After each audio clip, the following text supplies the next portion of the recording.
We continue on our topic on the new heaven and the new earth by coming to see what life will be like for you and me in this new heaven and new earth.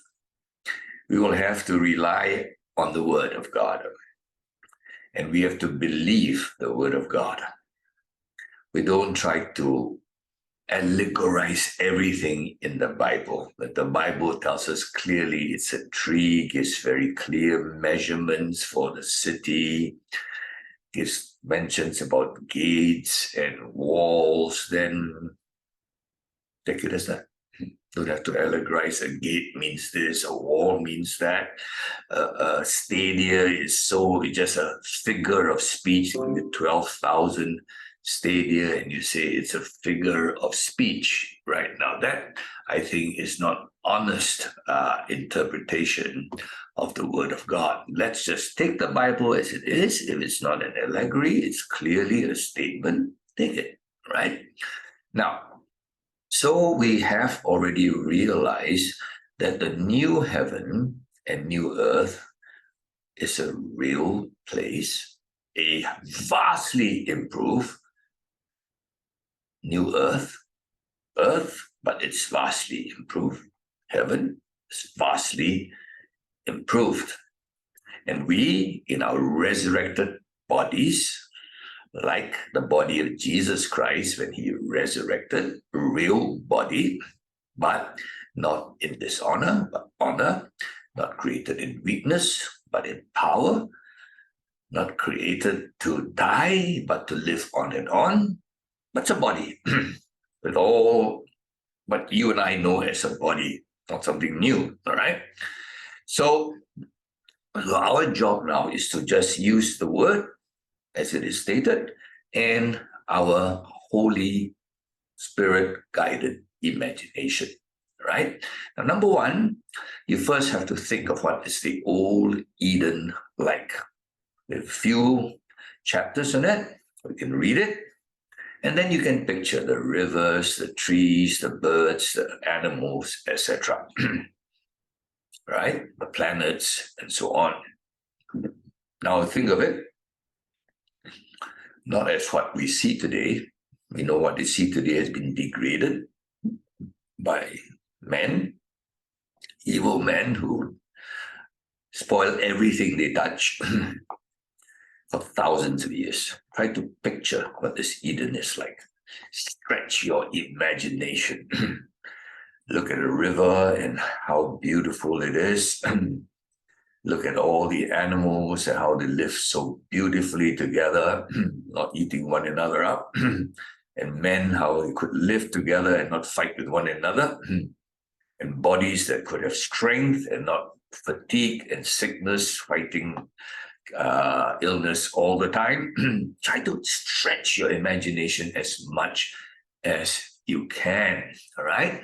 Think of the world as the best of what you can imagine the world to be like, and yet I know your imagination will fail you. Then try to think of yourself as what the best of you could be like, and I know, or what Adam was like, and I know your imagination cannot stretch that much because we can only really, we are surrounded by, deformed people, and our mind keeps being influenced by what we see.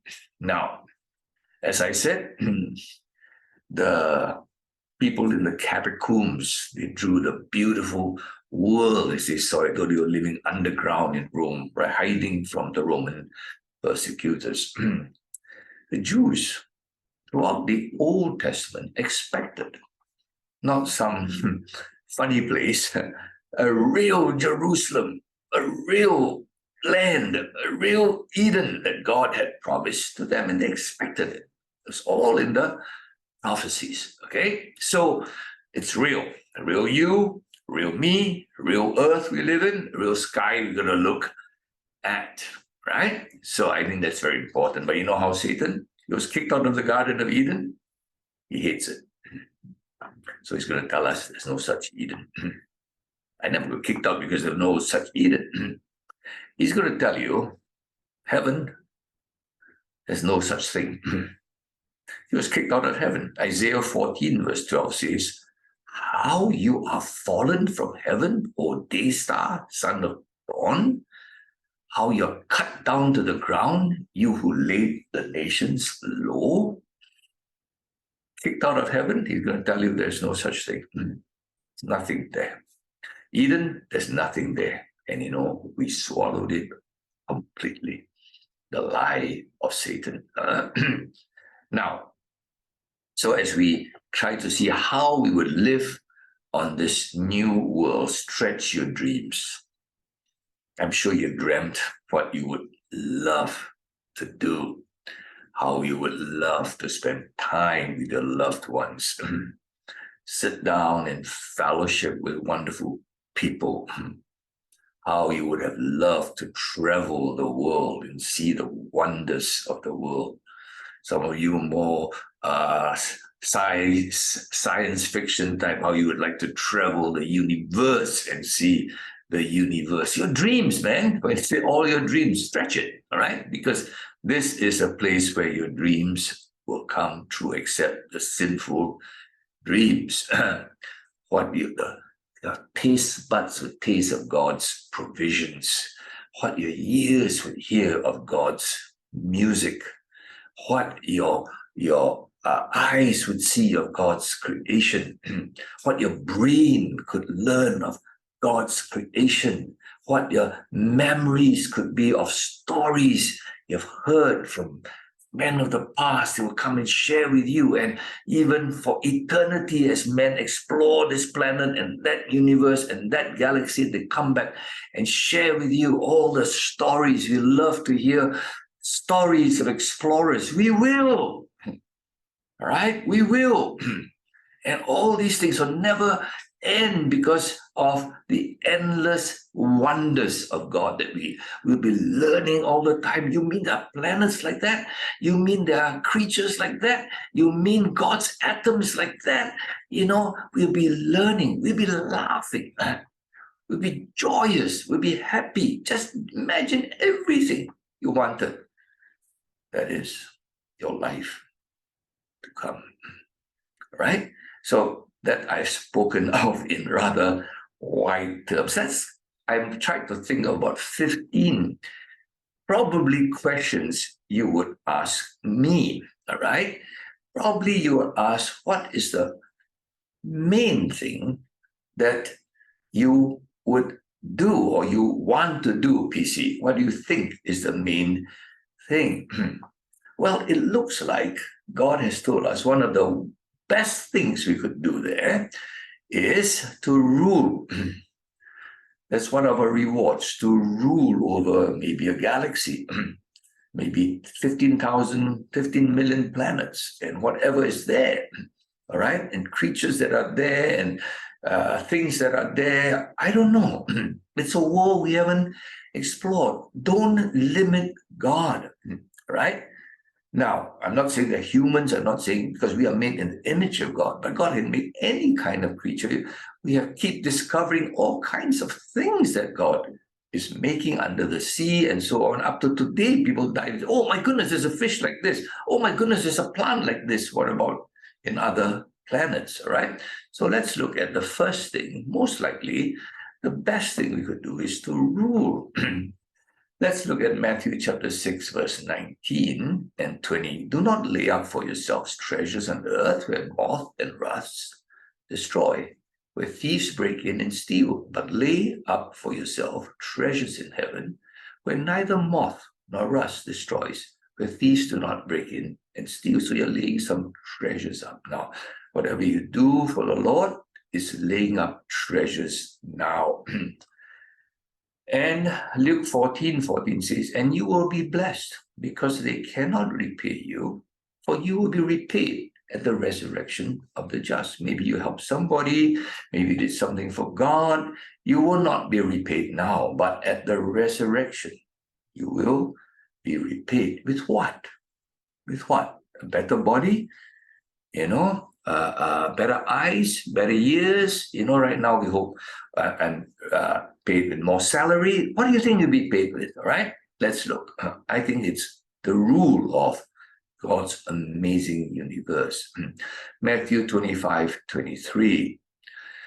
His master said to him, "Well done, good and faithful servant. You've been faithful over little, I'll set you over much. Enter into the joy of your master." Revelation 2:26. The one who conquers and who keeps my works until the end, to him I will give authority over the nations. Oh, interesting, right? Revelation 3:21. The one who conquers, I will grant to sit with me on my throne, as I also conquered and sat down my Father on his throne. You find in Revelation the word throne appears about 40 times. That's a lot of times in one book. It's about ruling. It's about Christ ruling, Christ delegating his kingdom to his people to rule. What you rule over depends on what you've laid up, what treasures you've laid up on this earth. All right. Verse Revelation 5:10. And you have made them a kingdom and priests to our God, and they shall reign on the earth. Interesting, right? Who we reign over? Over other people, others may reign over us, right? Over other creatures, other planets, I don't know, right? The one, Revelation 2:26-27a, the one who conquers and who keeps my works unto the end, to him I will give authority over the nations, and he will rule them with a rod of iron. Wow, interesting, right? Rule. There's a lot of it. Okay, so of course, for you and me to rule is not, sounds a bit funny, you know.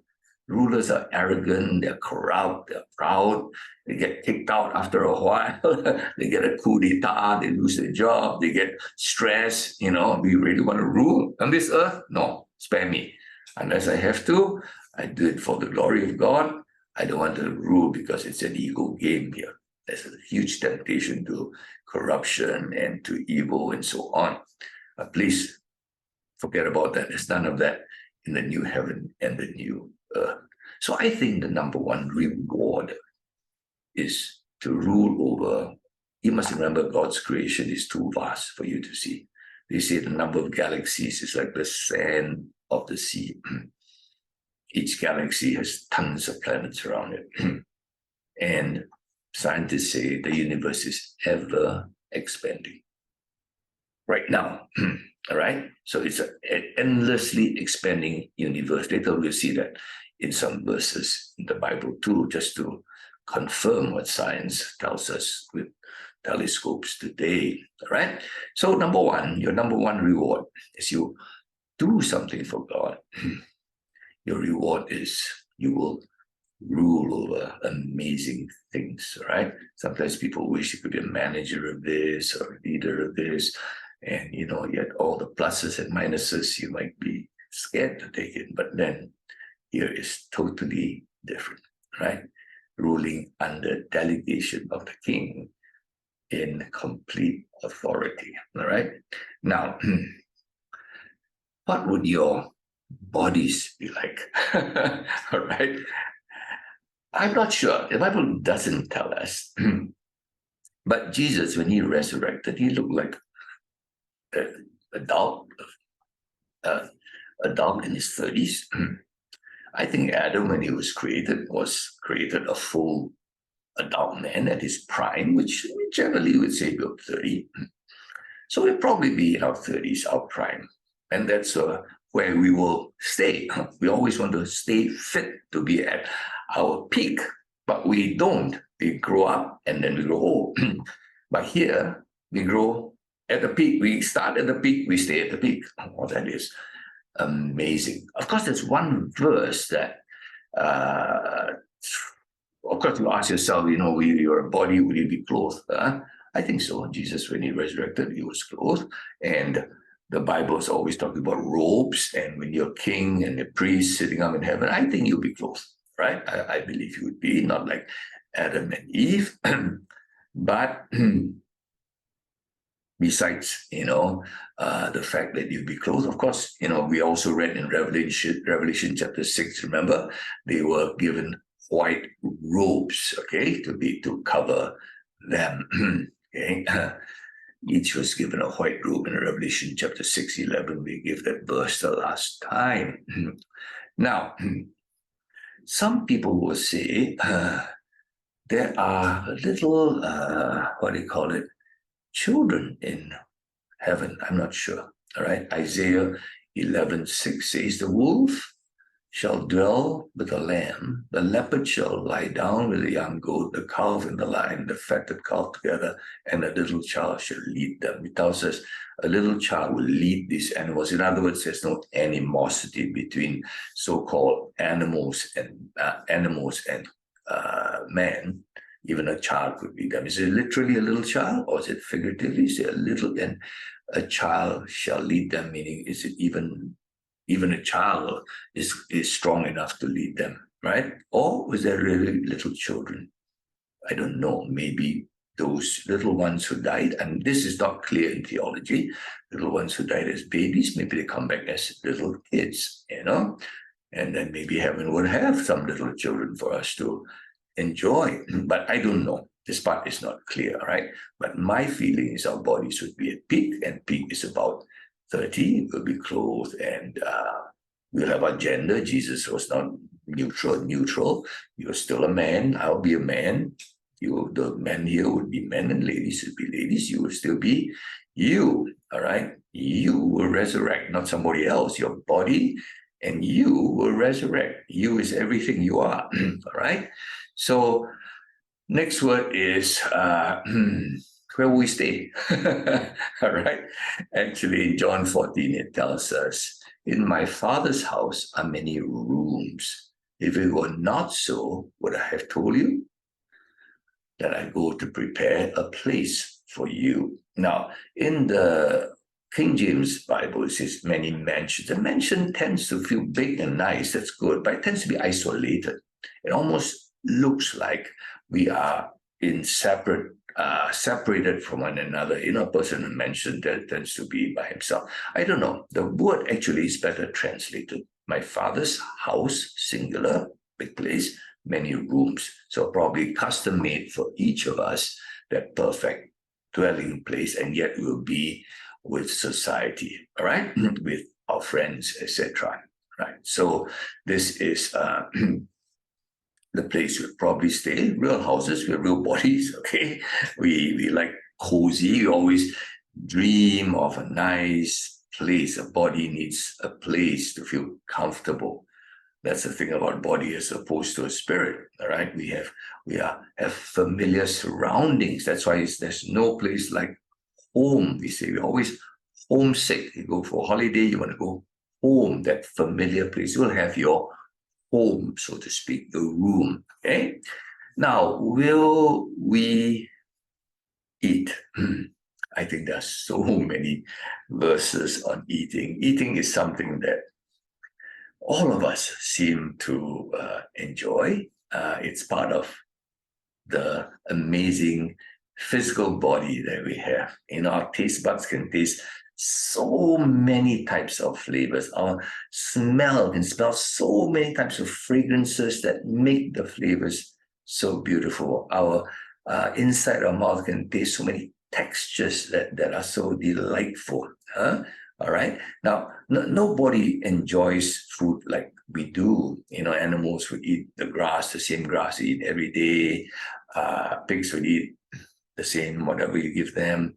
We delight to try something new, to enjoy the fine taste buds that God gives to us. It's one of the pleasures of life. And you find the word feasting in the Bible over and over again. Right? It's like a major event of humanity that God has created for us. So let's just see some verses about eating. Luke 22, so verse 29 to 30.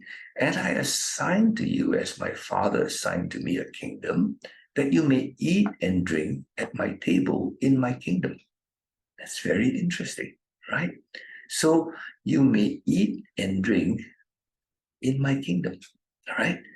So, and sit on thrones judging, all right, the 12 tribes of Israel. So here we see eating and drinking is very much a part of life. So don't feel you're going to miss out on a lot of things, especially those of us who love to eat, and all of us do, I think, unless we have an illness, okay? Unless we're sick, then we lose our appetite, we lose our taste buds. Get COVID, you can't smell, you can't taste, and food becomes pointless, right? Or no, just to keep you alive, right? Matthew 8:11, I tell you, many will come from east and west and recline at table.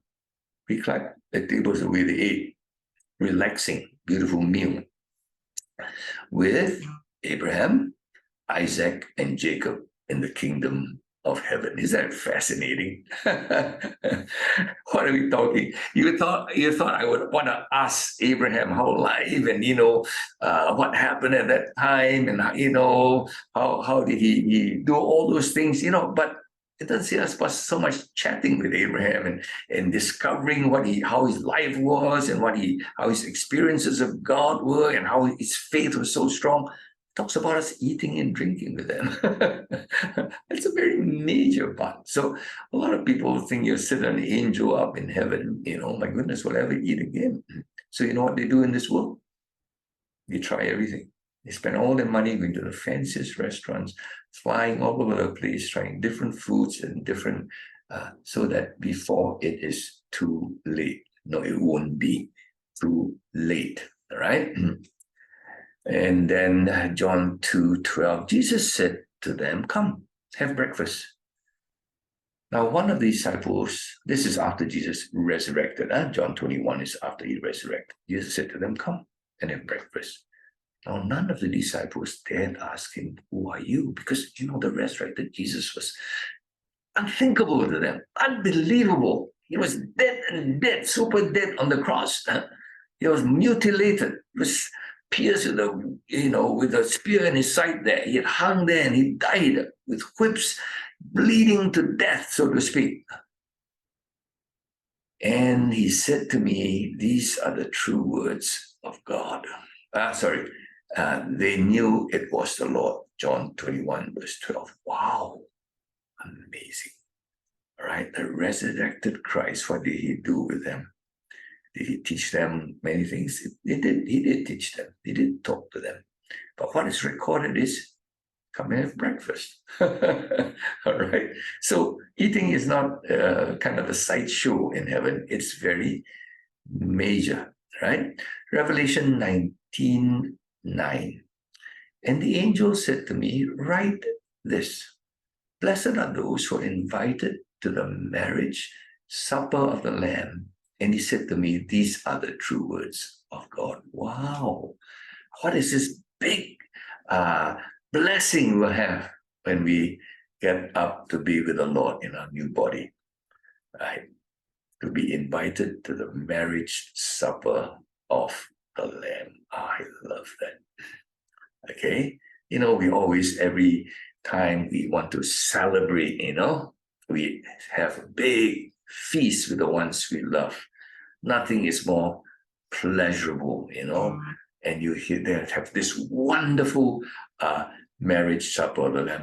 Cannot even picture it, because Christ and the bride, which is the entire church, not polygamous, one bride, the church. All right. So amazing words here. Now, question is this: what do we eat?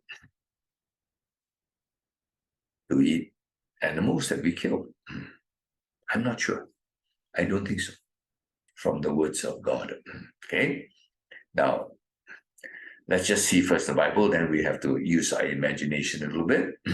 Holy imagination. We'll probably eat similar to what God had planned for Adam and Eve in the garden. In the garden, God had said to Adam in Genesis 1:29-30, God said, behold, I've given you every plant yielding seed that is on the face of all the earth, every tree with seed in its fruit. you shall have them for food. And to every beast of the earth, and to every bird of the heavens, and to everything that creeps on the earth, everything that has breath of life, I've given every green plant for food. And it was so. So it looks like Adam was allowed to eat all the plants there, every kind of vegetable, every kind of fruit, all right? Endless. But not the animals. It was only after the flood that God allowed Noah and his descendants to eat animals. As far as you know, that was the turning point. Okay? Now, so you say, well, you can, maybe that was at Adam's time. What about our time now?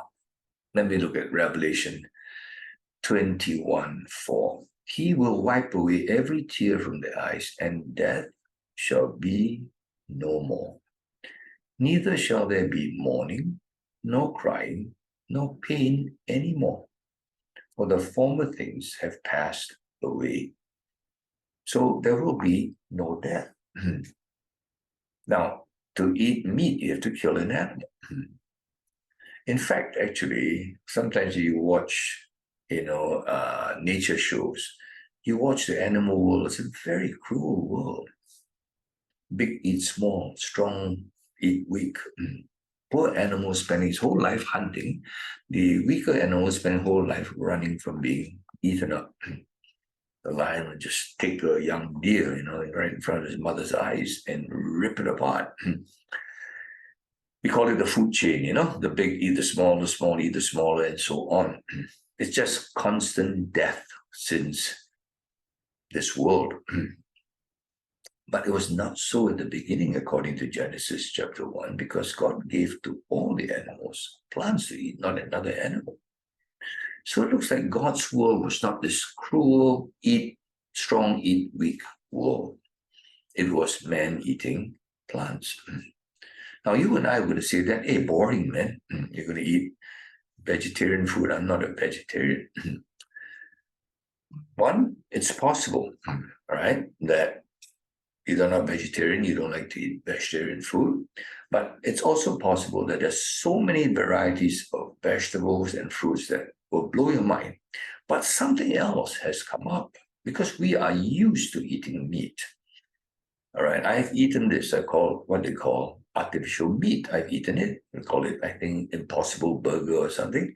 It's actually made purely from vegetables and honestly tastes like a burger, right down to the juicy eating of the burger, even the color, right? A somewhat reddish color too, right? To imitate a bit of blood, because you sometimes eat with your eyes. And I've eaten that. A guy who lives next to my house, a young man, is a what do you call it now? Engineer, biochemical engineer. He used to work for a plant that makes drugs or something. One day I said to him, I heard you change job. He said, yeah. I said, what do you do now?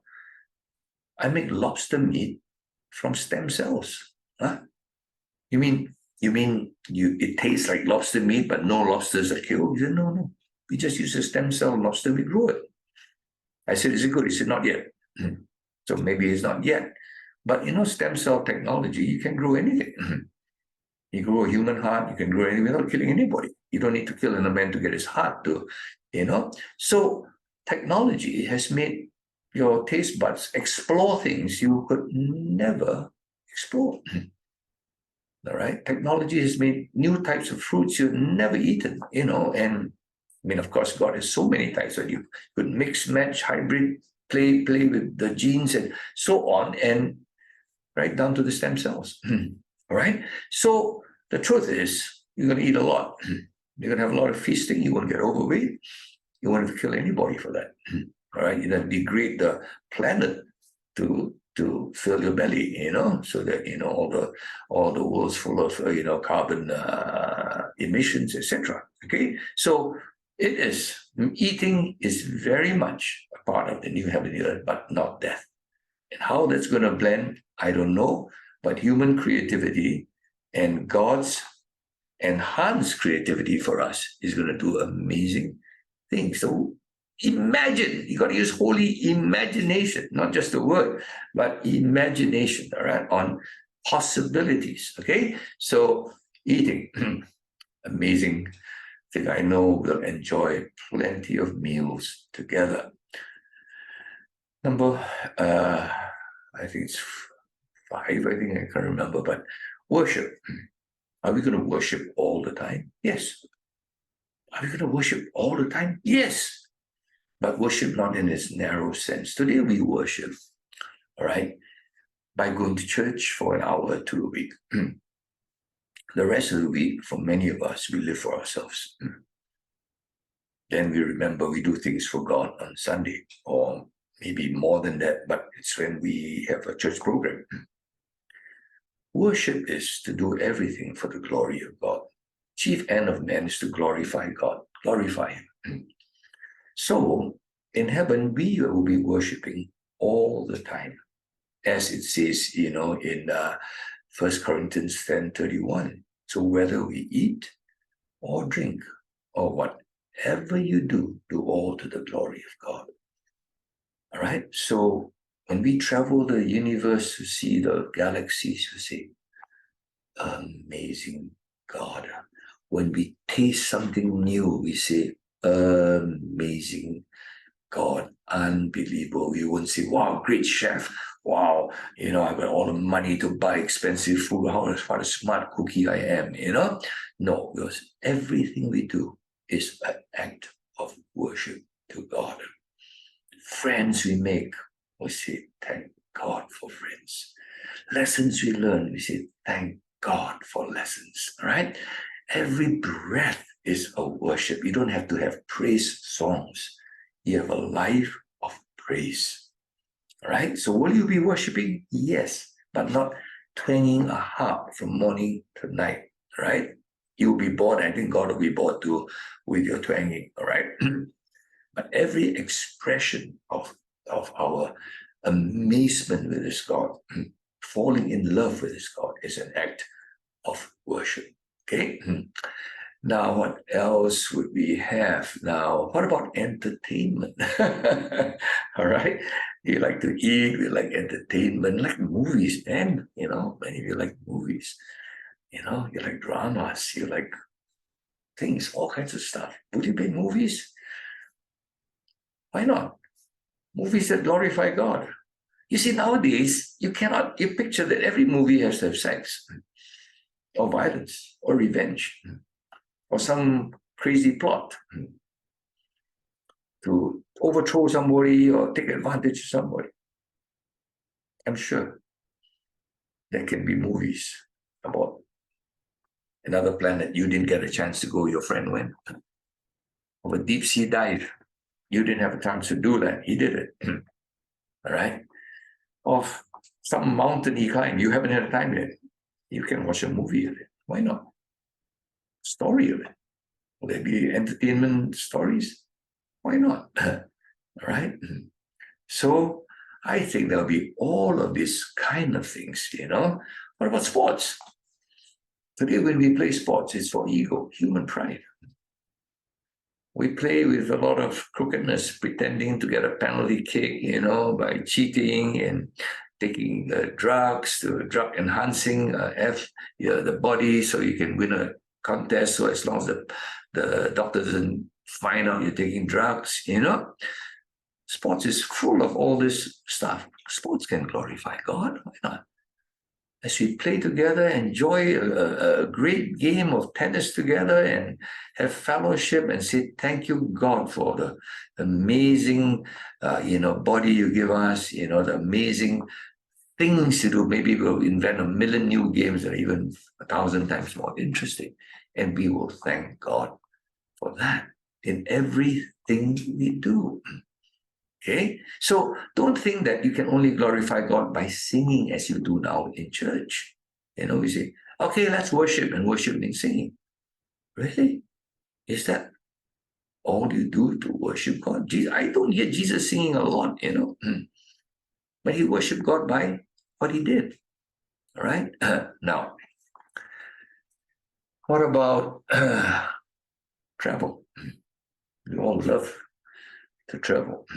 Of course, traveling has a lot of hassles and its cost and inconvenience and time. Every year you need 2 years, 3 weeks leave a year. One day you won't have all these problems of cost and weariness and time. You can travel all the time to wherever you want, just to explore the wonders of God. Every mountain you can see how God has so much creativity to make every mountain amazing. Every tree is amazing. Every cloud is amazing. Every bird that flies, every butterfly, every beetle, everything. You could travel the world and see all this. I'm sure there would be all this. We'll be enjoying this. All right. Now, question is, what about science fiction? Man has always had this dream to travel to the planets. Today, it's not just a dream. It's a reality in some instances. Even Richard Branson has his rockets to go up, and Elon Musk shoots satellites up and with rockets. I think it's already doable with our limited abilities. What about in the new heaven and new earth with new brains, more cooperation, not competition between Russia and America and China for who can make the best rockets, but we all cooperate. Can you imagine the technology that we would have to fly here and there? Right? Now there are probes going up to goodness knows Venus or whatever. Now, how big is this universe that we can explore? Science says it is ever expanding. And that's actually the word. God made the expanse, in Genesis chapter 1. The universe just keeps expanding. There's no end to it. Now, does the Bible confirm that? I think it does. Isaiah 45 verse 12 says, I made the earth and created man on it. It was my hand that stretched out the heavens, and I commanded all their host. The word to stretch out is not a one-time stretch. I think it means that it's being stretched. The universe, the hands of God when he makes something is big, but it's spreading, it's stretching out. And so the universe now, as far as we know now, with the biggest telescopes that man has made, the bigger the telescope, the more galaxies they see. It's not that we have seen all. It's just the size of our telescopes and the clarity of the sky. Right now, they see many galaxies as the sand on the seashore. And they're still discovering new galaxies. Now, expanding, when will it end? Never. When will our exploration with our endless life end? Can I say never? Isn't that crazy? Your travel bug to see God's amazing creation can go on and on and on. You can write stories and people will be reading this guy went to this galaxy and that guy, and everyone's different. Everyone's amazing. Everyone's got all kinds of, vegetation and whatever that we never thought of. All right, creatures that we never thought of. All right, I'm not saying that they're made in the image of God, but God makes different planets, puts different things on different planets, different gases, different things. Now, we're going to travel that. Isaiah 9:7 says, of the increase of his government and peace, there'll be no end on the throne of David and over the kingdom to establish and uphold it. All right, no end. I don't know what that means. So the increase of his government. Increase severity, increase laws, one fixed land? Or does it mean going on as he delegates us to this place and this place and this place to rule and rule and rule as you did well in this galaxy, the next one? I don't know. But if I know God, we cannot limit him. as we cannot limit the universe. If you think you found out everything that God has made, you're crazy, right? So, wow. But some people said, in Revelation 21:23, and the city has no need of sun or moon to shine in it, for the glory of God gives it light, and its lamp is the Lamb. No need for the moon or the sun to shine. Doesn't mean there's no moon and sun, huh? Okay. If you study Genesis chapter 1, right? In the beginning, let there be light. But the sun and moon was made on the fourth day. So where did the light come from? It came from God. Same in the new heaven, new earth. The light will come from God. Doesn't mean there'll be no moon. That means that the light of God is so bright. The moon and the sun is not the source of light anymore. It's God. All right? So it didn't say there will be no sun and no moon. Please, there's no need for the sun and the moon to shine on it. All right? The city has no need for those extra lights because God is the light. Jesus said, I am the light of the world. So please don't read the Bible in a different tense, all right, in a different way. It's very plain to me, right? So basically, I think we will travel, and it's endless. So those people who have a travel bug, they love to travel. They say, Pastor, I want to travel before it's too late, before my legs give way. I say, my friend, have you read the Bible? They look at me like I'm kind of nut, because the idea of, then I say, have you known what the new heaven's like? They say, then, all we do there is sit on a cloud. Really? Satan, you are the light of some people, huh? How sad. All right. So we've got entertainment, we got travel. Will we learn? Will we keep learning? Please remember, living eternally doesn't mean we're infinite. Eternity is not the same as infinity. Only God is omniscient. Only God knows everything. We can live on and on, but we have to go from one place to another. We have to learn one fact after another, and so on. All right? So we come into the new world with the facts that we know. We've learned a lot of things, right? I'm still me in the new heaven. The mind I bring is still the Paul CHOO's mind. I didn't bring somebody else's mind with me. I didn't bring Einstein's mind or the idiot's mind. I got PC's mind. All right? The things I can remember, the memories, my science, my whatever, my understanding of things. But I go into new heaven, new earth with that base, very low base. And then I keep learning. All right? Will there be books? Of course there'll be books. I mean, if I explore another planet, I'm going to write a book, man, so that others can read. Now, we all don't have time to go to the trillions of galaxies, right? I mean, we will have time eventually, but in the meantime, I also want to read, rather than have to go and explore somewhere else. I want to see what this guy saw, So there will be books, there will be learning for sure. In fact, I think the Bible will still be there. Because when I read Psalm 119, verse 89, it says, forever, O Lord, your word is firmly fixed in the heavens. I don't know whether that means that the word will never change. But I tell you, I'm fascinated by the Bible here. I see truths in the Bible here that I think, wow, I saw a lot. I tell you, when I go to heaven and I can, with brighter eyes, better spiritual understanding of God, I'm going to see verses in prophecy that I'm going to say, oh my goodness, how come I didn't see that?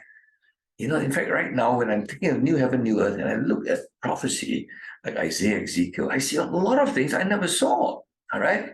I'm just talking about, a year ago and now. Imagine, years later, when I open that Bible, I'm going to say, I thought this was a beautiful book, but I think it's far more beautiful every day when I'm there and open it. Just like every other part of God's creation, I'll say, oh God, how wonderful is your word. All right? So, will we learn? Yes, I believe we will learn. All right? Some people were going to ask certain things like about technology. Some love technology. They want to ask questions like, well, Will be technology? Will there be gadgets and so on? I'm a gadget man. I love gadgets. Will there be gadgets in the new heaven and the new earth? Why not? If a gadget helps us to know God better, why not? All right, makes a lot of sense for us to have gadgets. Maybe I want to see what my friend explored in another planet. I'm on the other galaxy. And he sends to me through internet, through some amazing gadget at that time, that can be trans-galactic internet. And I can watch another 50 other people exploring it. I can praise God 50 times more.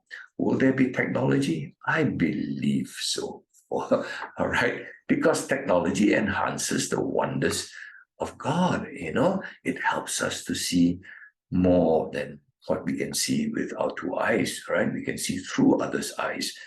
Boring technology. We can travel faster. We can, make more lobster meat from vegetables or whatever we like to do it, and see, wow, how amazing, one stem cell can do this, how amazing algae can produce this kind of meat or whatever. And, it's all technology, and we have labs and why not, our jobs, which we bring, it's a continuity. Have you realized it's a continuity? It's the principle of continuity. When the old world was destroyed by the flood, what happened? A new earth came up. Was the new earth totally new? No, it was just a cleansed earth. Same earth, but cleansed by the flood. Continuity. Now, this earth won't be cleansed by a flood. It'll be cleansed by fire in the last day. And then the new earth will come up. Again, the principle of continuity is there. Okay, so my continuity, maybe I'm a scientist, I can bring all that into the new heaven and enjoy exploration and labs and science that I never knew I could do. If I'm a musician, I could bring different types of music, made from different types of wood and different kinds of instruments. Why not just violin, guitar? Boring. So many other things, right? I could talk to Beethoven and ask him some things. I talked to Mozart and I could talk to somebody else, a sound technician. And who knows what I'll come up with, all right? So it's of course certain jobs you won't carry forward. If you're an insurance salesman, I think you can bring your friend nurse, but I don't think you can't sell insurance. You're a doctor like me, no work, no sickness left. All right, to use my science for something else. If you're a funeral director, probably no work. All right, so on and so on. So if you're a policeman, you're probably out of job. There's nobody to police because there's no crime, but you could use your skills and continue in some trajectory, but you bring what you have with you, right? Just as PC is what I am, I go to the new world, I'm improved, but I'm not different, all right? I hope you know what I mean. So what you do on this earth prepares you for the next. Our life on this earth is a preparation for the real life in the new heaven and the new earth. All right, next question. Will there be sea? Okay. Revelation 21 says, people love to swim, A lot of people say, no sea, how come? I love water, right? Revelation 21 verse 1 says, then I saw a new heaven and new earth, for the first heaven and the first earth had passed away. The sea was no more. Why the sea no more? Does that mean no more water? It didn't say there's no more water. If there's a river, it's got to go somewhere. It's a big river, right? Right from the throne of God flowing down. That's in Revelation, right? So water, but not seawater. You see, seawater is a septic tank. If there's no seawater, the world would have corrupted and rotting things would have killed us, all the germs. Salt is a wonderful antiseptic. And all the filth goes into the sea, all the bacteria that flows. You take river stuff, river water, and drink, you probably get sick, all right? But it goes into the sea, and salt cleans it. It's a septic tank of the world, in a sense. We don't need a septic tank when there's a new heaven and new earth, right? So the question is, we will not have a sea, but it doesn't say you won't have lakes. And frankly, I live in Ireland. I don't like to swim in the sea. It's sticky. I love to swim in fresh water. I feel much better when I come out of fresh water than come out of salty water, right? So if you worry about no water, you're wrong. There's going to be fish, there's going to be mountains, rivers, there's be water, plenty of water. Beautiful lakes probably everywhere. What about animals? All right. Are we going to have no animals in the new heaven and new earth? Some people are animal lovers. They love dogs and cats, etc. Definitely Isaiah 11 verse 6 says, the wolf shall go with the lamb, the leopard shall lie down with the young goat, the calf and the lion, etc., etc. So they are animals. When you think of it, when God made Adam, he was surrounded by animals, literally surrounded by them. Right? When Noah was in the new world that he could come up with out of the old world, he was surrounded by animals. When Jesus was born, he was surrounded by animals. Now you tell me, in the new earth, will there be animals? I think so. I believe so, because the Garden of Eden is full of animals. Except the animals are not enemies of us and of each other. How wonderful to hug a dog. If you have dogs, you love dogs. What about to hug a lion? Even more majestic and furry and beautiful. A bear. How majestic. Tell me, will there be animals? I think so. Now, some people say, will my pet be resurrected? I don't think so. All right. The great resurrection day doesn't include animals, but you can say bye-bye to your beautiful dog you miss, but you're going to get another better dog probably. Who won't have sickness. You won't, have ticks and everything else and get old and die. All right. So animals, I believe so. Okay. Will there be humor? Is it very serious up there? Honestly, when I see God's creation, I believe God's very humorous. You see a giraffe, God's a joker. Why would they invent an animal like that, man? Crazy. You go to the zoo, God is funny. Animals hang with their tails, swing with this. You see a gibbon, his face is ridiculous. You see the backside of this gibbon, it's bright red. And, Walt Disney knew how to make every animal, because every animal is so different and so funny looking. Is God humorous? You better believe so. I think so. Okay. Why did he invent boring animals, man? All animals with four legs, taller, shorter, but that's not God. He sees things from all kinds of angles, right? What about sin? Will there be sin? Since we have free choice, right? Man has a free choice to make a choice. That's the sacredness of man. If I have no choice, I'm not a human, I'm a robot. Okay? I have choice. But the difference is, I'm a cleansed man with a new DNA, the DNA of Jesus.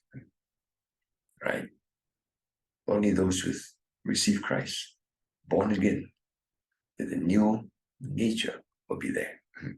Okay? As it says in Revelation 21:27, nothing unclean will enter it, nor anyone who does what is detestable or false. Revelation 21:27. What about Satan? Satan won't be there to disturb you.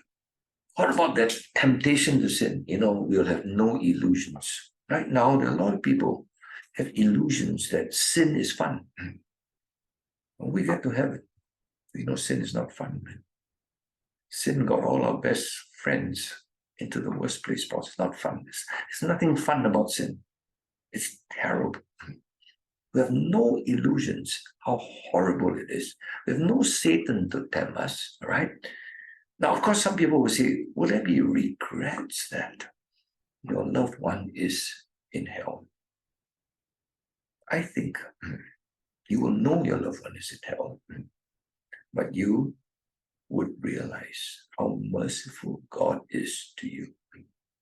You would realize at that time how merciful God was to your loved one, and yet he rebelled. And you will realize how just God is, and you will then accept willingly that God is right. And whoever you love is in hell, duly deserved it. See, right now we're like, oh, it's not fair, wow, it won't be there. There will be knowledge, there will be memory. If you don't have memory, it's not you. We are what we are because of our experiences, our memories, our personalities. And I'm going to be PC there, just an improved version with no sin, right? But I'm going to be PC. I know my loved ones who didn't make it, right?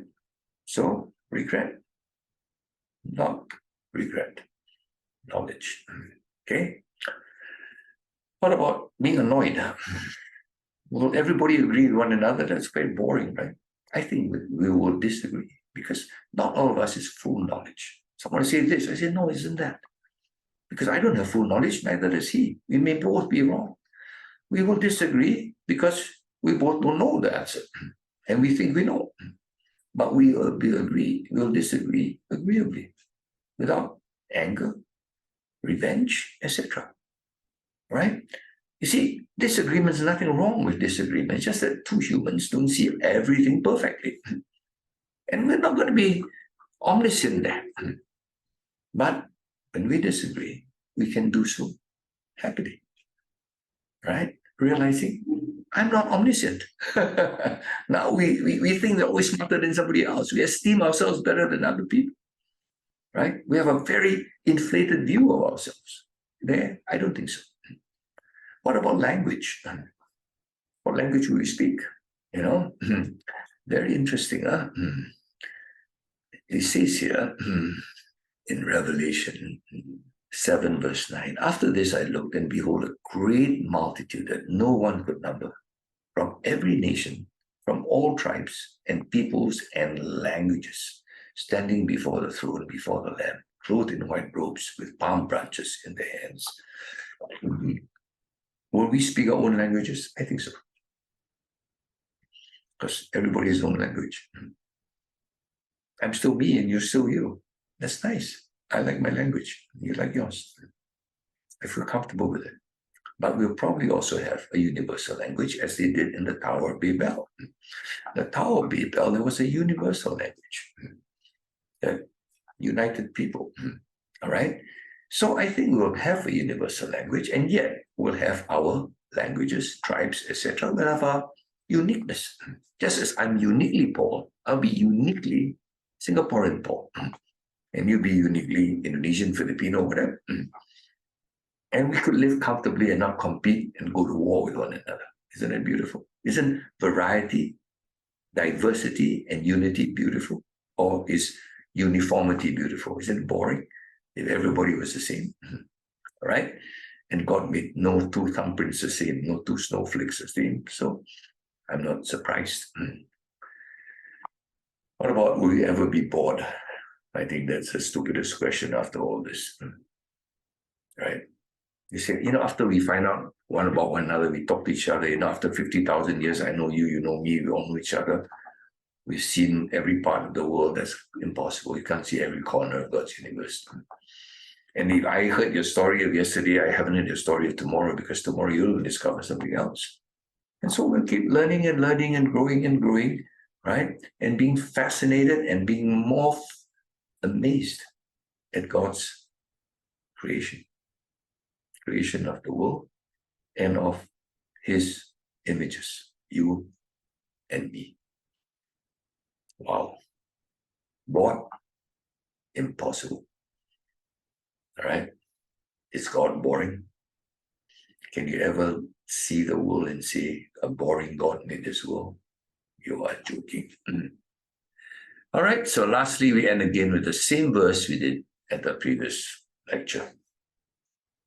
If then you have been raised with Christ, seek the things that are above, where Christ is seated at the right hand of God. Set your mind on things that are above, not on things that are on the earth. For you have died, and your life is hidden with Christ in God.